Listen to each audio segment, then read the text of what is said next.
Compadre, ¿cómo una mujer de cabello cano y mirada serena puede encender la llama más pura de justicia en el desierto? Hay memorias que se niegan a morir. Hay pueblos que parecen olvidados hasta que alguien toca la campana del honor. Y hay abuelas que, con solo un gesto, ponen en jaque al poder más arrogante. Esta es la historia de doña Aurelia, la telefonista jubilada de San Miguel de la Colorada, la mujer que hizo que un cacique temiera más a una campana que a las balas. Tú estás en Legendarios del Norte. Dime desde qué ciudad nos escuchas. Dale like a este video. Y ahora sí, vamos a comenzar. Era el otoño de 1979. El sol de Chihuahua todavía calentaba como si fuera julio, pero las noches traían ese fresco que corta hasta los huesos. San Miguel de la Colorada era un pueblito de apenas 600 almas, rodeado de cerros pelones que parecían gigantes dormidos. No había carretera pavimentada, solo una brecha que conectaba con la Federal, y las vías del tren oxidándose poco a poco, porque desde hacía años los ferrocarriles ya no paraban allí. En medio de ese paisaje estaba el corazón del pueblo, el Ojo Santo, un manantial chiquito, escondido entre huizaches y mezquites, pero que daba agua suficiente para todos. Era la razón de que el pueblo existiera, el agua con la que se amasaba el pan, se hervía el café, se bautizaban a los niños y se regaban los pocos surcos de maíz y alfalfa. El Ojo Santo era más que un manantial, era memoria, era identidad, era vida. Y quien lo cuidaba con la devoción de una madre era doña Aurelia, a quien todos llamaban simplemente Lela. Tenía 62 años, el cabello recogido en un chongo apretado, las manos marcadas por años de trabajar primero en la caseta telefónica del pueblo y después en lo que se ofreciera: costuras, remedios con hierbas, cuidar niños.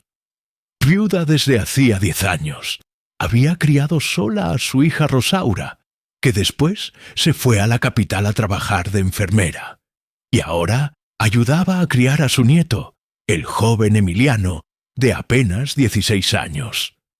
Cada amanecer, Lela caminaba descalza hasta el manantial, se arrodillaba junto a la corriente y murmuraba oraciones como si hablara con un viejo amigo. Agua que recuerda, agua que bendice, no nos sueltes de tu mano, decía mientras llenaba una jarrita de barro. Los niños del pueblo a veces se reían. Ahí va la abuela hablando con el charco. Pero los grandes sabían que esas palabras tenían peso, porque en los desiertos el agua escucha. Todo estaba en esa rutina de siempre, hasta que un día llegaron las camionetas. Era un mediodía polvoriento, cuando 3 pickups relucientes entraron en la plaza principal, levantando una nube de tierra. Los perros callaron, los niños dejaron de jugar, las comadres se asomaron desde las puertas con el rebozo hasta la nariz. Del asiento delantero de la primera camioneta bajó un hombre alto, de camisa clara y botas lustrosas. César Ugalde, al que en la región ya le decían el Gavilán. Empresario, político de medio pelo, pero sobre todo cacique moderno. Tenía tierras, tenía contactos en el gobierno y tenía esa sonrisa de cuchillo que no anuncia nada bueno. Detrás de él bajaron 6 hombres armados, algunos con rifles, otros con machetes al cinto. Plantaron un letrero en la entrada del camino al manantial: propiedad privada. Prohibido el paso. La gente se quedó helada. Nadie hablaba. Hasta que Lela, que venía de regreso con su jarrita llena, se acercó despacio. Su nieto Emiliano la seguía, cargando leña. El Gavilán la miró de arriba abajo y dijo con voz melosa: «Abuela, este ojo de agua ya no puede estar en manos de cualquiera». Yo traigo papeles, traigo permisos. Desde mañana, aquí se va a instalar una bomba para distribuir el agua de forma moderna. El que quiera podrá comprar. El que no, pues que busque otra fuente.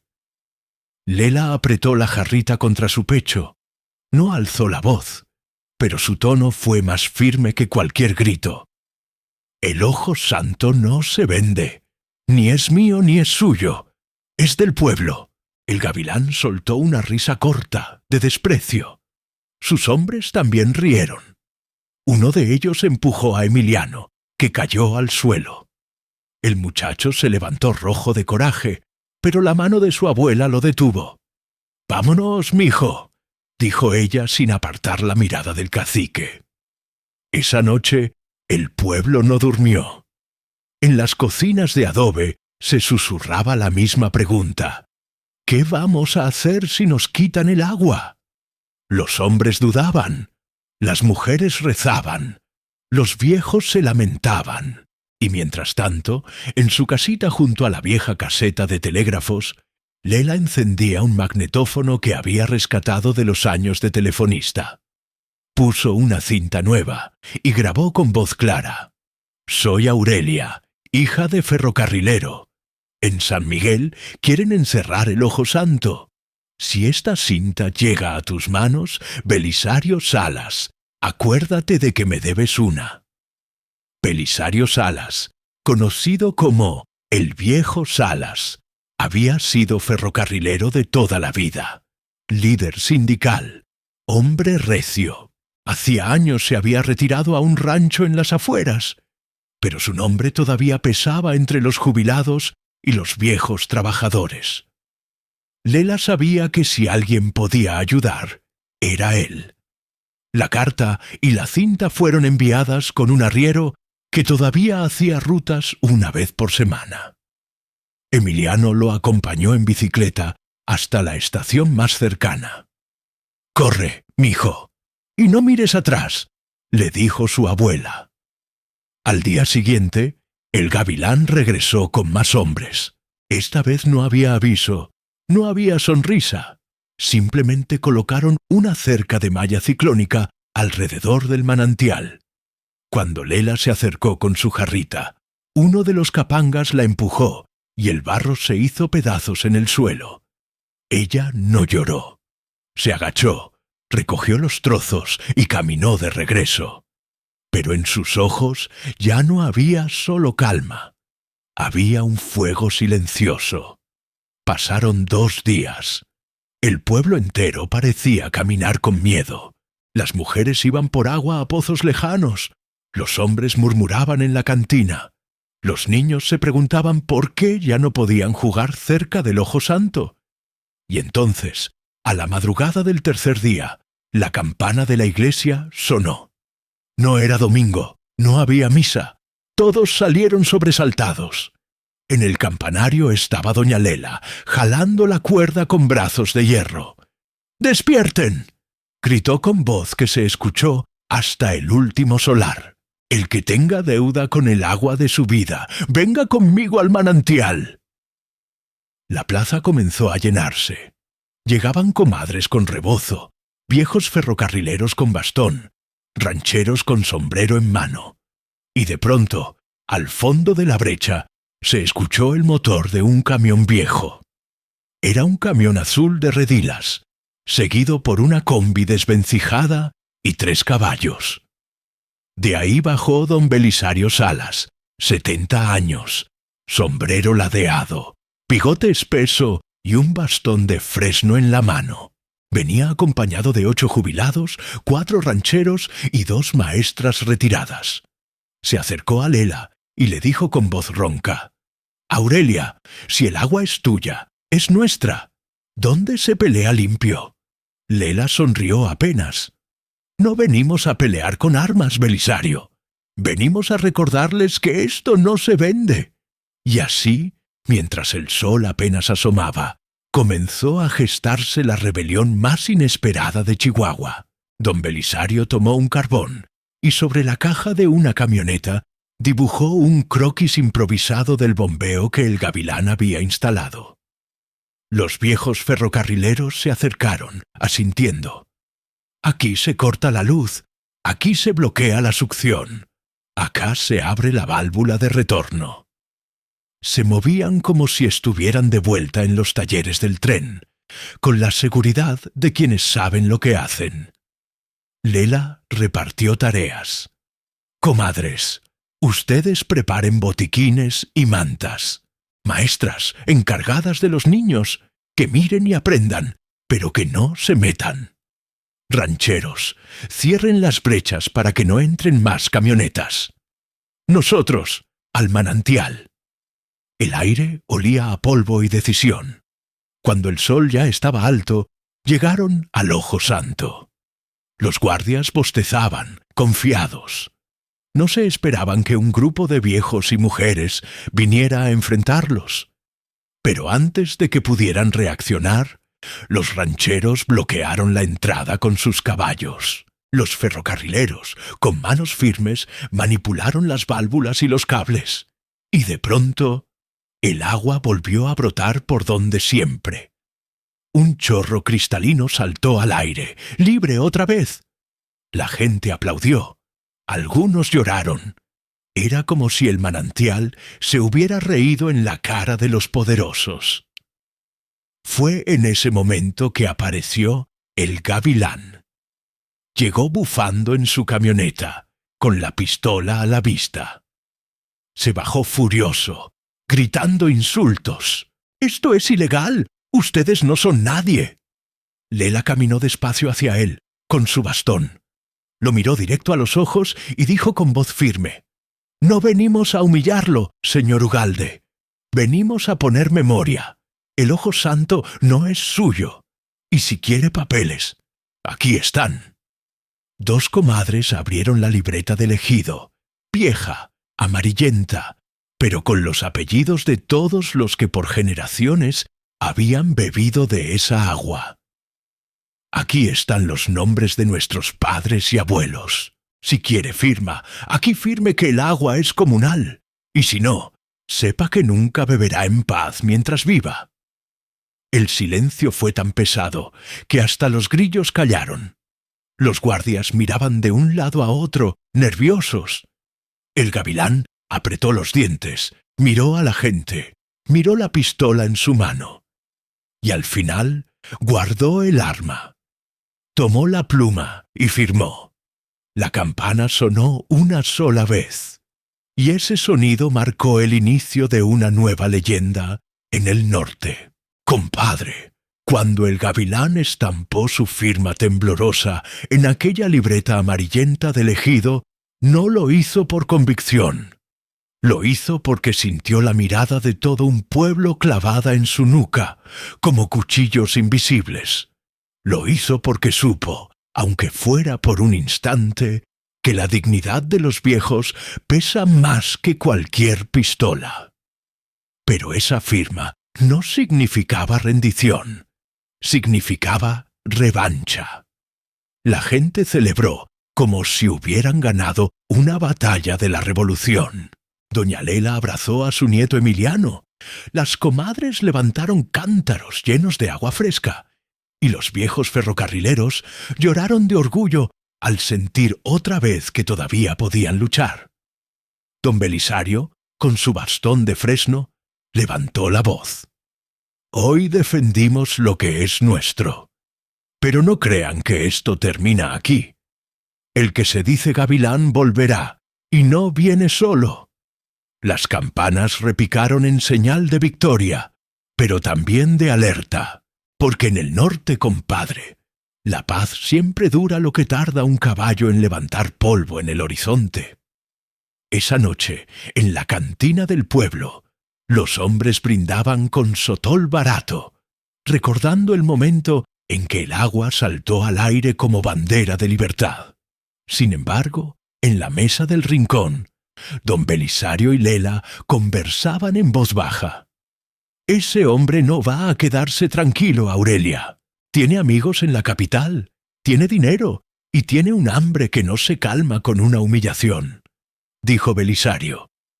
Lela sorbió su café negro, sin azúcar, y respondió: Yo lo sé, Belisario, pero también sé que un pueblo que pierde el miedo ya no vuelve a agachar la cabeza. Mientras tanto, a unos kilómetros de ahí, en un rancho iluminado con reflectores, el gavilán mordía un puro caro con rabia. Frente a él, un grupo de hombres armados escuchaba su furia. Me hicieron firmar como si fuera un pendejo. ¡Un pueblo de viejos y mujeres! ¡Esto no se queda así! Uno de sus lugartenientes, un tipo apodado el Charrasqueado por la cicatriz que le atravesaba la cara, preguntó con voz ronca: ¿Quiere que traigamos más hombres, patrón? ¿Que cerremos el manantial de noche y colguemos a 2 o 3 de esos cabrones de la plaza? El gavilán guardó silencio. Luego sonrió con esa sonrisa torcida que helaba la sangre. No, todavía no. Vamos a hacerlo de otra forma. Vamos a matar su espíritu primero. Que se peleen entre ellos, que desconfíen de su propia sombra. Y cuando estén divididos, entraremos con todo. Al día siguiente, los rumores comenzaron a correr como veneno en agua clara. Que si don Belisario estaba usando el movimiento para volver a la política. Que si Lela quería quedarse con el control del ejido. Que si el agua traería enfermedades, porque ya no estaba bajo manejo moderno. Nadie sabía de dónde salían esas voces, pero se escuchaban en la fila de las tortillas, en la tienda, en la fila del molino. Los viejos comenzaron a discutir entre ellos.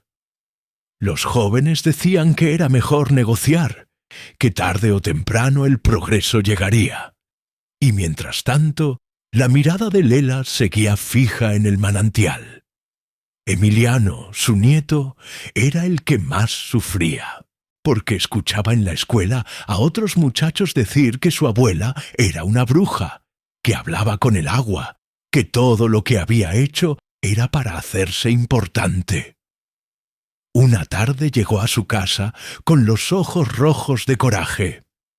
«Abuela, ¿por qué no los dejas? Si el agua es problema, que se la queden. Yo estoy cansado de que nos digan locos». Lela lo miró largo rato. Después lo llevó hasta la orilla del manantial. Se arrodilló, metió las manos en el agua fría y se las puso al muchacho en la cara.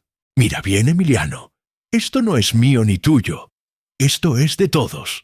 El día que dejemos que lo encierren, se nos muere el alma. Y un hombre sin alma es menos que un animal». El joven bajó la mirada, sin poder responder, porque en esos ojos verdes de su abuela había una verdad que dolía. Pasaron semanas de tensión. El gavilán no volvió a aparecer en persona, pero sus hombres rondaban los caminos, disparaban al aire en las madrugadas, dejaban animales muertos en las puertas. Era una guerra de nervios, y en esa guerra los rumores eran balas invisibles. Un domingo, durante la misa, el padre Agustín habló del agua. Dijo que lo justo era compartir, que tal vez Dios estaba usando a el gavilán como instrumento de modernidad. Media iglesia lo escuchó en silencio. La otra media murmuraba indignada. Al final, Lela se levantó y con la voz clara que había usado toda su vida para anunciar llamadas por teléfono, declaró: «Padre, Dios no manda ladrones, y si su Dios lo hace, el mío no». El silencio que siguió fue como una pedrada en el vitral. El padre Agustín tragó saliva, pero no respondió, porque sabía que las palabras de esa mujer pesaban más que sus sermones. Esa misma tarde, don Belisario reunió al pueblo en la plaza. Sacó de su bolsa una bandera vieja de los tiempos de las huelgas ferrocarrileras. La levantó con mano temblorosa, pero firme. «Este trapo lo levantamos hace 30 años para exigir pan y trabajo. Hoy lo levantamos para exigir agua y dignidad. El que quiera rajar, que lo diga ahora. El que quiera pelear, que se quede. Uno a uno, los hombres y mujeres levantaron la mano. Algunos dudaron, otros se fueron, pero la mayoría permaneció. Y ahí, bajo el sol ardiente de Chihuahua, nació lo que después sería recordado como la Guardia del Agua. No tenían rifles modernos ni uniformes. Tenían machetes, hondas, palos y, sobre todo, coraje. Cada noche se turnaban para vigilar el manantial. Los niños eran enviados con los ancianos para aprender canciones viejas, y las mujeres preparaban tortillas y café para los centinelas.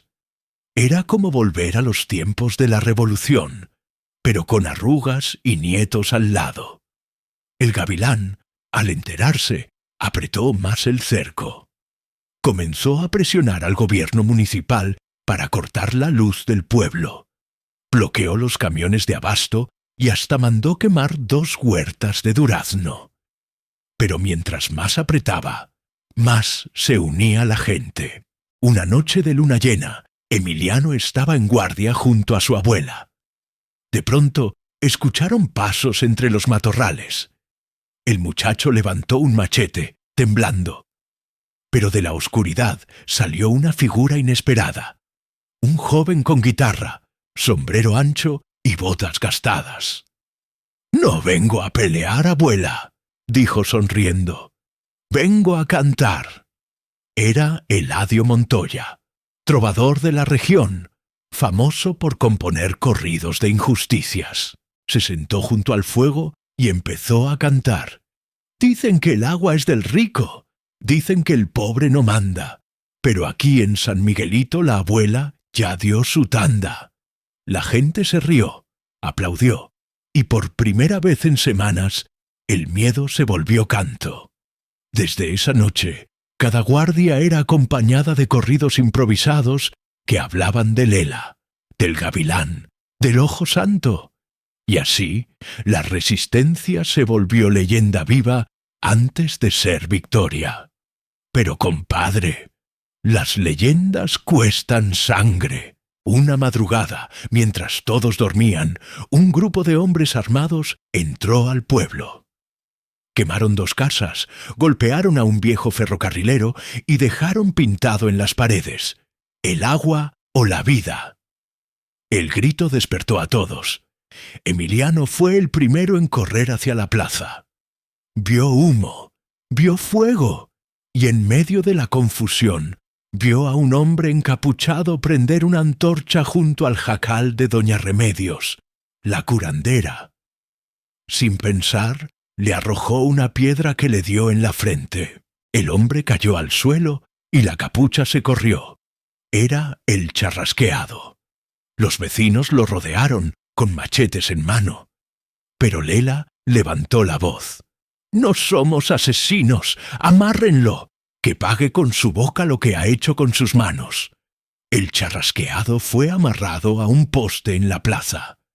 La gente quería lincharlo, pero Lela insistió en algo distinto: que hablara, que dijera quién lo mandaba, que confesara frente al pueblo entero. Y cuando el sol salió, frente a todos, el hombre escupió la verdad. El gavilán quiere secar el manantial. Dice que si no es suyo, no será de nadie. Un murmullo de rabia recorrió la plaza. Emiliano apretó los puños. Los hombres se miraron entre sí. Y en ese instante, doña Lela tomó una decisión que cambiaría el rumbo de la historia. «Entonces, iremos nosotros a buscarlo. Si quiere guerra, la va a tener en su propia casa». El murmullo se volvió rugido. Don Belisario levantó el bastón como quien levanta una espada. Y así, el pueblo entero se preparó para la marcha hacia el rancho del gavilán. La decisión estaba tomada. No habría vuelta atrás. En la plaza, bajo el sol que rajaba la tierra, doña Lela levantó su rebozo como bandera improvisada y gritó: «Si el gavilán quiere quebrarnos, pues que nos mire de frente. No vamos a esperar a que venga por nosotros como ladrones de madrugada». El murmullo de la gente se volvió un rugido. Los viejos ferrocarrileros, los campesinos, las mujeres que cargaban niños en brazos, todos entendieron que la hora había llegado. No era solo el agua, era la dignidad de un pueblo entero. Don Belisario, apoyado en su bastón, se adelantó unos pasos. «Yo ya tengo los años contados, compadres, pero prefiero morirme peleando que ver cómo nos arrancan lo último que nos queda». Los hombres aplaudieron, las mujeres lloraron, los niños escuchaban con los ojos bien abiertos, grabando en su memoria ese instante que algún día contarían como leyenda. Lela organizó al pueblo como quien organiza una procesión religiosa. Adelante irían los más jóvenes, con machetes y palos. En medio, las mujeres con agua, comida y cobijas. Atrás, los viejos con sus recuerdos y sus ganas de justicia. Y en cada esquina de la columna, Emiliano corría con otros muchachos, cargando hondas y piedras. Antes de partir, Eladio Montoya, el trovador, afinó su guitarra y comenzó a cantar. Camina el pueblo de frente, no se esconde ni se humilla, va con el agua en las venas y con Lela por guerrilla. El corrido se extendió como viento por las calles, y hasta los perros ladraban acompañando la marcha. El camino al rancho de El Gavilán era polvoriento, rodeado de mezquites y nopales. El sol caía a plomo, pero nadie se quejaba. Cada paso levantaba polvo, y cada nube de polvo parecía anunciar la tormenta que se avecinaba. En el rancho, mientras tanto, el Gavilán bebía whisky importado en un vaso grueso. Desde la terraza veía a sus hombres afilar machetes y limpiar rifles. El charrasqueado no había regresado, y eso le carcomía la paciencia. «Ese perro no tarda en cantar», dijo con rabia. «Y si canta, se acabó el secreto». Un hombre delgado, con bigote fino y traje oscuro, lo tranquilizó. Era el licenciado Ramírez, su consejero en los negocios turbios. «No exagere, patrón. Un pueblo de ancianos no puede contra 50 hombres armados. Déjelos venir. Así tendrá excusa para borrarlos del mapa». El Gavilán sonrió, enseñando los dientes como fiera.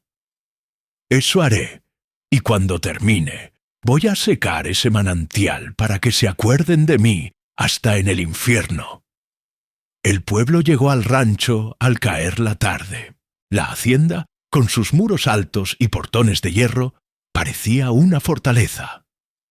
Los centinelas apuntaron sus rifles en cuanto vieron a la multitud acercarse. Lela se adelantó, caminando con paso firme, sin miedo. Levantó la voz. «Gavilán, aquí está el pueblo que quisiste arrodillar. Sal y míranos a la cara». Desde la terraza, el hacendado apareció con sombrero ancho y un puro encendido. «¿Qué quieren, viejos locos? ¿Acaso creen que con piedras y palos me van a asustar?» Un silencio pesado cayó sobre la multitud. Emiliano dio un paso adelante y gritó: «¡Queremos justicia! Queremos que suelte el agua y que se largue de estas tierras». El Gavilán soltó una carcajada. «Justicia. La justicia se compra, chamaco. Y yo tengo más dinero que todos ustedes juntos». Entonces Lela levantó un cántaro de barro, lo quebró contra el suelo, y el agua se esparció como símbolo. «Tendrás dinero, Gavilán, pero el agua no se compra. El agua es vida, y la vida no tiene precio». Los hombres de la hacienda comenzaron a disparar al aire para intimidar. El pueblo se dispersó detrás de los nopales.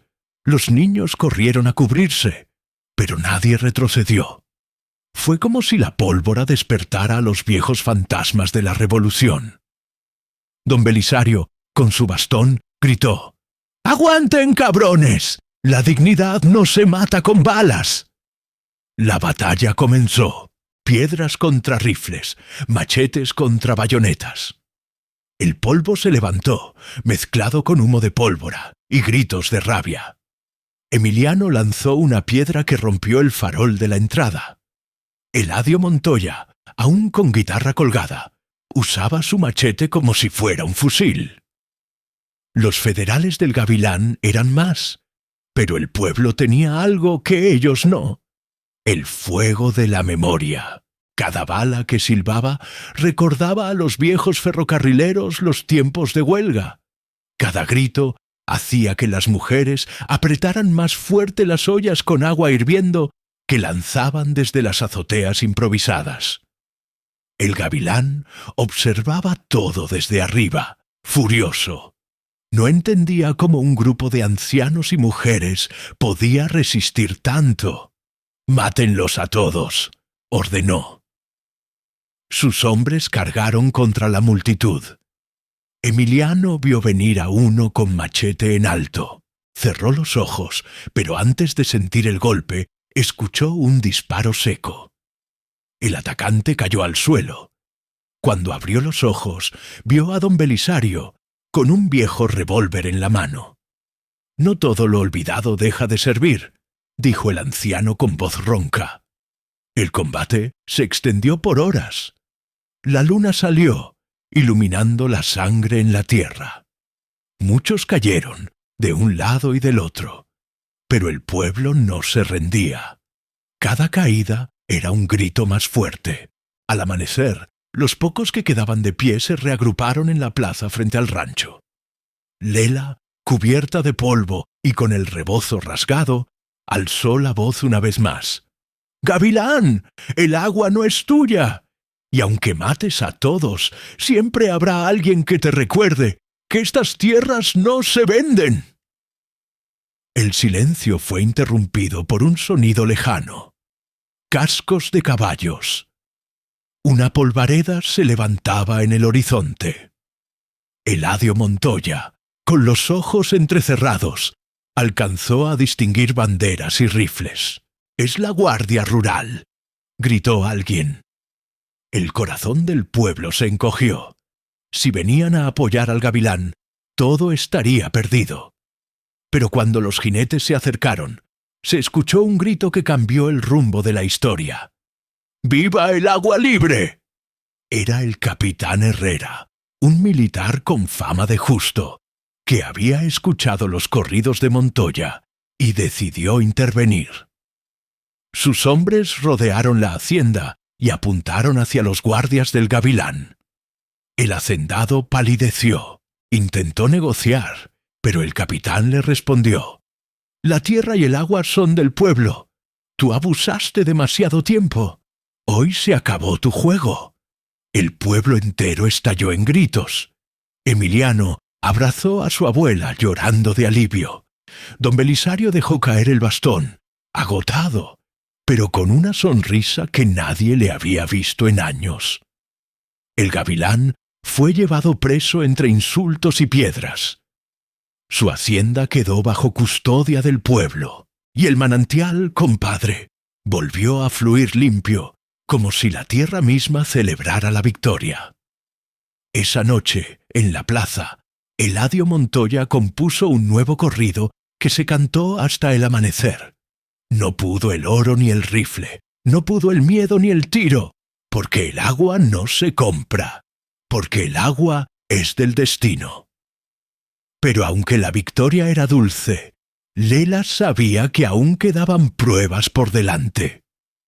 El dinero del Gavilán seguía moviendo influencias, y el gobierno podría cambiar de parecer.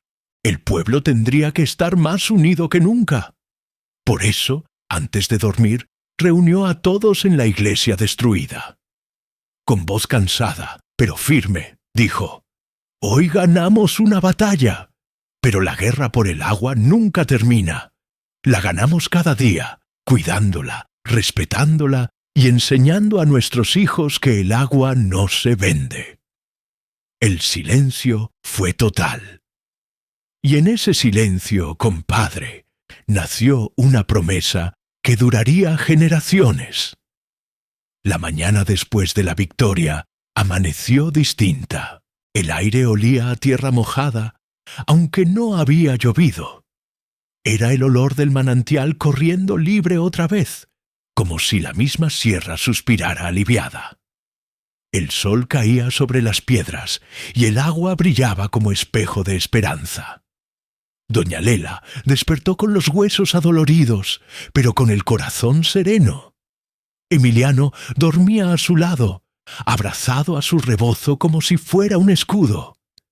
Afuera, los gallos cantaban con más fuerza que de costumbre, y los perros corrían libres sin ladrar a sombras desconocidas. El pueblo respiraba un aire nuevo. Don Belisario llegó temprano a la casa de Lela, acompañado de otros viejos. Traía el bastón partido a la mitad, recuerdo de la batalla. «Este palo ya no sirve, Aurelia», dijo con voz ronca, mostrando la madera astillada. «Pero yo sí. ¿Qué vamos a hacer ahora?» Lela lo miró, acariciando la madera como si fuera reliquia. «Ahora nos toca lo más difícil, Belisario. No es ganar con sangre, es sostener con paciencia». El viejo asintió, y así, mientras unos celebraban, Lela empezó a pensar en el futuro. El capitán Herrera cumplió su palabra. Se llevó preso al gavilán y a sus hombres. La hacienda fue clausurada y puesta bajo custodia de las autoridades. Pero Lela sabía que el dinero del hacendado podía abrir puertas en oficinas lejanas. La justicia escrita no siempre camina al mismo paso que la justicia del pueblo. Por eso, el primer paso fue organizar la Guardia del Agua como institución permanente. Hombres y mujeres se turnaban para cuidar el manantial día y noche. No solo de enemigos externos, también de los descuidos internos. Porque el agua, compadre, se defiende contra balas, pero también contra la avaricia de uno mismo. Emiliano era el más entusiasta.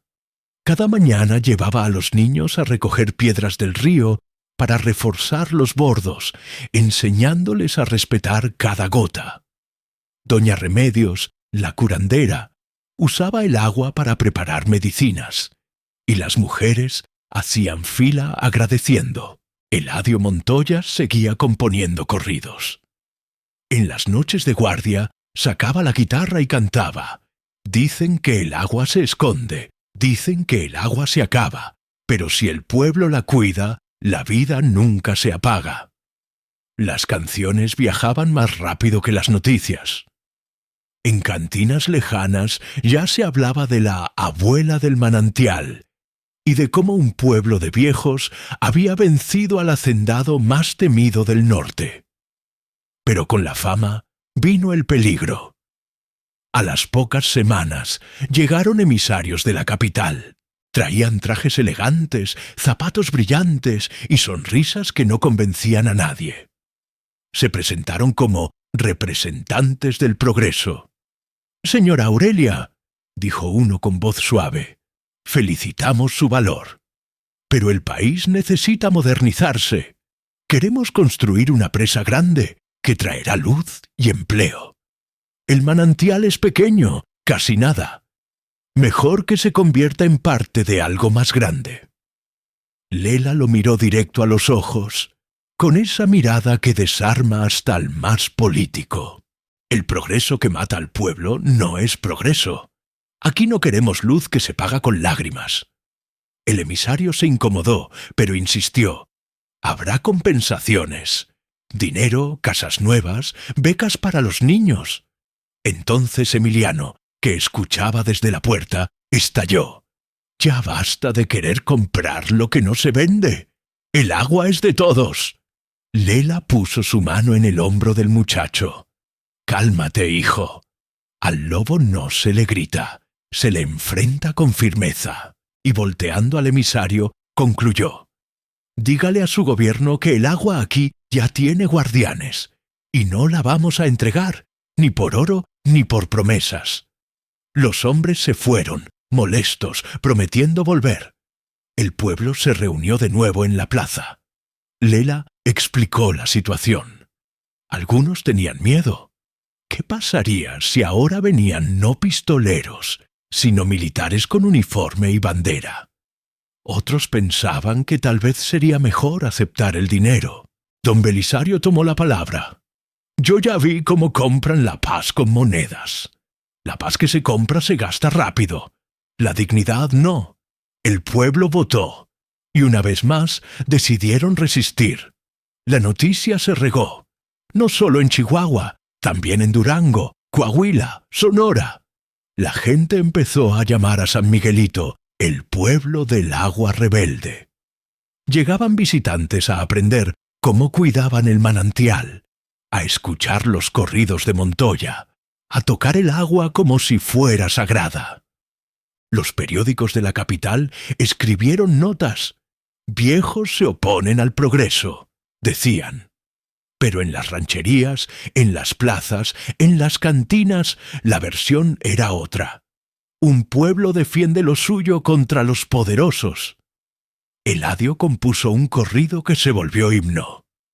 No hay presa que nos detenga, no hay oro que nos confunda, porque el agua es de la tierra, y la tierra nunca se muda. Los años pasaron. Emiliano creció. Se hizo hombre de manos callosas y mirada firme. Doña Lela envejeció más. Sus pasos se hicieron lentos, pero su voz seguía siendo clara como campana. El manantial seguía fluyendo, custodiado día y noche. Un día, el capitán Herrera regresó. Sus cabellos ya estaban grises. Buscó a Lela en la plaza y la saludó con respeto. «Vengo a despedirme, Aurelia. Me jubilan. Otros tomarán mi puesto». Ella lo miró con tristeza, pero también con gratitud. «Gracias, capitán. Usted fue justo cuando pudo haberse vendido». El hombre sonrió. «No le hice un favor, señora. Usted me recordó que todavía hay cosas que valen más que el uniforme». Se abrazaron como viejos camaradas, y cuando se fue, Lela supo que ahora sí, todo quedaba en manos del pueblo. Pasaron más años. Emiliano se casó, tuvo hijos. La gente empezó a llamarlo el nieto del agua. Y doña Lela, ya anciana, pasaba los días sentada junto al manantial, contándoles historias a los niños. Una tarde, mientras el sol se escondía detrás de los cerros, reunió a toda la familia y a los vecinos más cercanos. Con voz cansada, pero aún fuerte, dijo: «Mi tiempo ya se acaba, hijos, pero el agua no se acaba. Ustedes son ahora los guardianes. Nunca la entreguen, nunca la vendan». Emiliano, con lágrimas en los ojos, le tomó las manos. «Abuela, te lo juro. Mientras respiremos, el manantial será libre». Doña Lela sonrió, cerró los ojos y suspiró como quien al fin descansa. Esa noche se fue tranquila, como el río que vuelve al mar después de cumplir su camino. El pueblo la enterró junto al manantial. Sobre su tumba pusieron una piedra sencilla, con una inscripción hecha a mano. «Aquí descansa Aurelia Luján, guardiana del agua. Su voz vive en cada gota». Los años se hicieron décadas. El manantial sobrevivió a gobiernos, a sequías, a modernizaciones, porque cada generación recordaba las palabras de la abuela, y cada niño, al tocar el agua, escuchaba el eco de su voz. El agua no se vende, el agua se cuida. Hoy, compadre, en las cantinas del norte todavía se canta el corrido de Eladio Montoya. Y los viejos dicen que cuando cae la tarde y sopla el viento, se escucha el rebozo de doña Lela ondeando como bandera. Porque hay luchas que no mueren, hay victorias que se convierten en raíces. Y hay mujeres que se vuelven eternas, como el agua que defendieron con su vida.